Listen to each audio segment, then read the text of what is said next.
On a crisp autumn afternoon, golden light spilled across the weathered steps of the county courthouse. Ethan Carter, a 35-year-old handyman with calloused hands and a warm smile, sat catching his breath after wrestling with the courthouse's ancient boiler. His toolbox, scuffed from years of honest work, rested beside him. Just as he packed up to leave, a small voice broke through the quiet. "Mister, can you help me?" Ethan looked down to see a girl, no older than 5, standing at the base of the steps. Her green sweater was slightly too big, and a bright yellow beanie with a fluffy pom-pom sat snug on her head. She hugged a stuffed bunny tightly, her pale cheeks glowing with a spark of determination in her wide eyes. "Hey there," Ethan said, setting his tools down and crouching to her level. "I'm Ethan. What's your name?"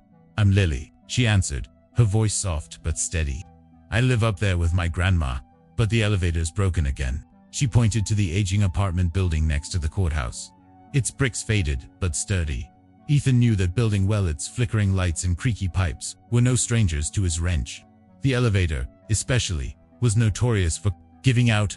"Those are some steep stairs for a little one like you," he said kindly. Lily nodded, her gaze unwavering. "Mr. Ethan, if you carry me up, I'll tell you a secret. A really important one." Her words carried a weight that made Ethan pause. There was something in her tone, wise, almost solemn, that didn't match her young age. "Lily, I'd be glad to get you home," he said, smiling. "You don't owe me anything for it."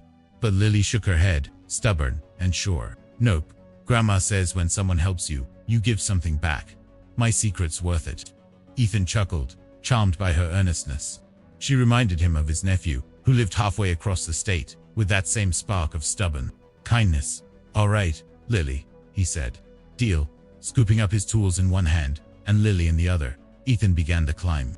She was light as a feather, nestling against his shoulder with complete trust. As they ascended, Lily pointed out little details: the window where Mrs. Lawson kept her geraniums, the hallway where Mr. Brooks practiced his harmonica. Her sharp observations painted a vivid picture of her world. "You've got this place figured out," Ethan remarked as they reached the second floor. "Grandma says everyone's got a story," Lily said matter-of-factly. "You just have to pay attention." By the time they reached the 5th floor, Lily guided him to apartment 5C. The door swung open before he could knock, revealing a woman in her late 60s with gray curls and a worried frown. "Lily, thank goodness," she said, her face softening. Then she turned to Ethan. "I'm Margaret, Lily's grandma." "And you are?" "Ethan Carter," he replied, gently setting Lily down. "Just gave Lily a lift up the stairs. That elevator's out again." Margaret's eyes shone with gratitude. "That was so kind. Lily's been under the weather lately, and those stairs are tough on her." Lily tugged at Ethan's sleeve. "I owe you that secret, Mr. Ethan." He knelt beside her, curious. "I'm all ears. Lily, what's this secret?" She glanced at her grandma, who gave a small nod. Leaning in, Lily whispered, "Grown-ups, forget the most important thing." "And what's that?" Ethan asked, his voice soft. Her eyes sparkled with quiet conviction. "Love isn't something you hold on to. You give it away, and the more you give, the more you get." Ethan felt a lump in his throat. This tiny girl, facing struggles he couldn't fully grasp, had just handed him a truth that hit like a sunrise. "Where'd you learn that, Lily?" he asked gently. "From being sick," she said simply. "People show you love all the time when you're sick. Grandma's always there. The nurses are so nice. And even strangers like you help me. It makes love bigger when you share it." Margaret rested a hand on Lily's shoulder. "She's been teaching me that one, too. Even on her tough days, she's always thinking of others." Over the next few weeks, Ethan couldn't shake Lily's words. He started noticing the small kindnesses around him: the barista who remembered his order, the neighbor who held the door open. He began stopping by Margaret and Lily's apartment, fixing leaky faucets or wobbly shelves, and swapping stories over cups of tea. One chilly afternoon, Lily was having a rough day, curled up on the couch, her face pale. But when Ethan walked in, her eyes lit up. "Mr. Etho, Grandma made brownies, and I saved you too." As they shared the treats, Ethan marveled at how Lily always put others first, asking about his day or recalling details from his stories. "Lily," he said one day, as they pieced together a puzzle, "you've taught me something big." "What's that?" she asked, tilting her head. "You've shown me that fixing things isn't just about tools. Sometimes, the best way to fix something is with kindness, mending people's hearts." Lily's smile was as bright as that first day on the steps. "That's right, Mr. Ethan. And when you help someone's heart, yours feels better, too.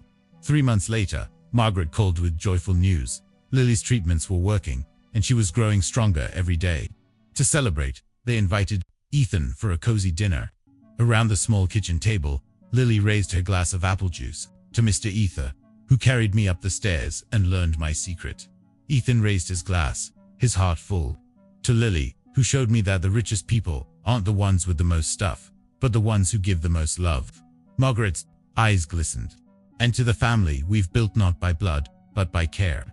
As Ethan prepared to leave, Lily handed him a drawing. It showed a man carrying a little girl up a staircase, with colorful hearts swirling around them. "That's us," she said, "sharing love and making it grow."